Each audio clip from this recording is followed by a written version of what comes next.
कळमनुरी शहरात सुरू असलेल्या देशी दारूच्या दुकानांविरोधात महिलांचा संताप उसळून आला। परिसरात दारुड्यांचा उपद्रव वाढल्याचंही सांगण्यात आलं।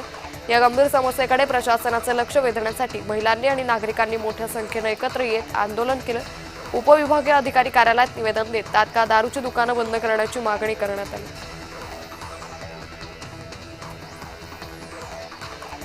संभाजीनगर महानगरपालिकेनं मतदार यादी प्रसिद्ध करण्याची मुदत आता 3 जानेवारीपर्यंत वाढवली। निवडणूक आयोगानं सुधारित कार्यक्रम जाहीर केल्यानं ही यादी आता आठवडाभर उशिरानं प्रसिद्ध होईल। मतदारांना आपलं केंद्र शोधणं सोपं व्हावं यासाठी ही प्रक्रिया अत्यंत महत्त्वाची मानली जाते।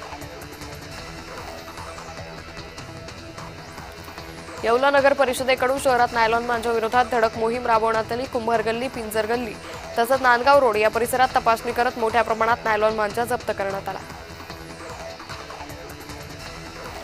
गेल्या 10 दिवसांपासून मनमाड मालेगावसह तालुक्यात गॅस सिलेंडरची टंचाई भासते, त्यामुळे महिलांना मोठा त्रास सहन करावा लागतोय। केवळ घरगुतीच नव्हे तर व्यावसायिक सिलेंडरचाही तुटवडा जाणवतो।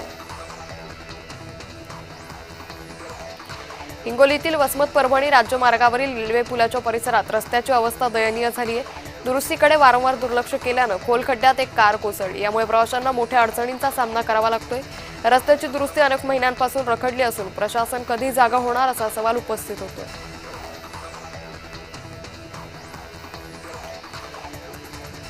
मुंबई अहमदाबाद राष्ट्रीय महामार्गावर डहाणूच्या महालक्ष्मी इथं 3 वाहनांचा अपघात झाला। अपघातात चालकासह प्रवासी गंभीर जखमी झालेत।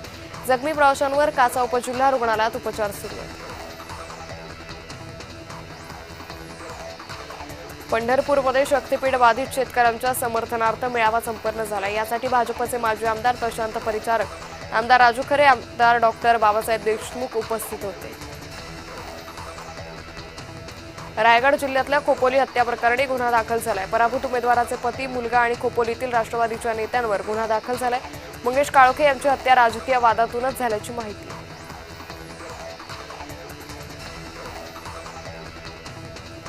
भंडारा जिल्ह्यातील लाखांदूर इथं जिल्हा परिषद सदस्य डॉक्टर प्रतीक उईके यांच्या कारचा अपघात झाला। चालत्या गाडीचा टायर अचानक फुटल्यानं हा अपघात घडला। यात डॉक्टर प्रतीक उईकेंना सुदैवानं कोणतीही दुखापत झाली नाही।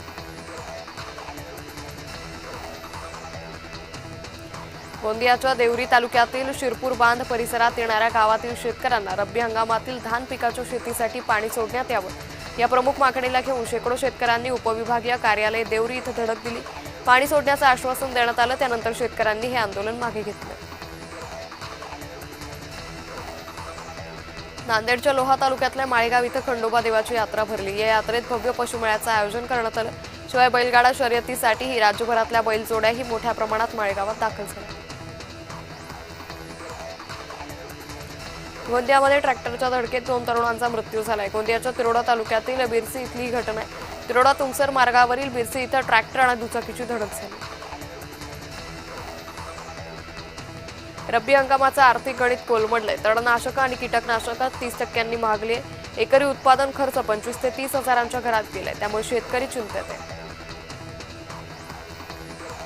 नववर्षाच्या स्वागतासाठी पर्यटक मोठ्या प्रमाणात कोकणात दाखल होत आहे। राज्याच्या कानाकोपऱ्यातून सध्या हजारो पर्यटक शिवप्रेमींची राजकोट किल्ल्यावर मोठ्या प्रमाणात गर्दी करत आहेत। राज्यात 11 महिन्यात 14,000 जणांचा रस्ते अपघातात मृत्यू झालाय। परिवहन विभागाकडून ही माहिती देण्यात आली आहे। परिवहन विभागामार्फत महामार्गासह इतर ठिकाणी विविध उपाययोजना राबवण्यात आल्या।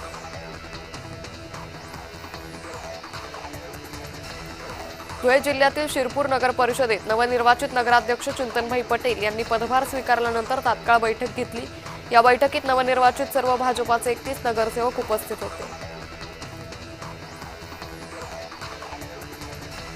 गडकिल्ले संवर्धन प्रतिष्ठान रत्नागिरी विभागातर्फे 31 डिसेंबरला जिल्ह्यातील ऐतिहासिक किल्ले रत्नदुर्ग आणि पूर्णदुर्ग इथं खडा पहारा मोहीम राबवण्यात येणार आहे। 31 डिसेंबरला सायंकाळी 6 वाजल्यापासून 1 जानेवारीपर्यंत पहाटे 3 वाजेपर्यंत ही मोहीम राबवली जाईल।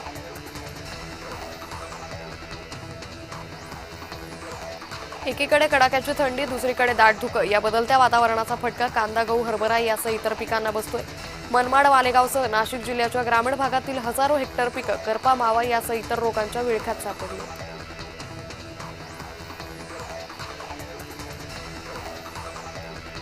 श्री विठ्ठल रुक्मिणी मातेच्या नित्यपूजेसाठी आता ऑनलाईन नोंदणी करता येणार आहे। नित्यपूजा, पाद्यपूजा, तुळशी अर्चन पूजा या पूजांची ऑनलाईन नोंदणी करता येईल। 1 जानेवारी ते 31 मार्च 2026 मधील पूजांची नोंदणी केली जाईल.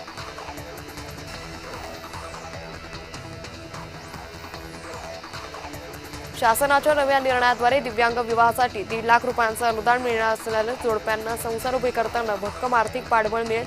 या योजनेअंतर्गत मिळणारी रक्कम थेट पती पत्नीच्या संयुक्त बँक खात्यात हस्तांतरण प्रणालीद्वारे जमा करण्यात येईल.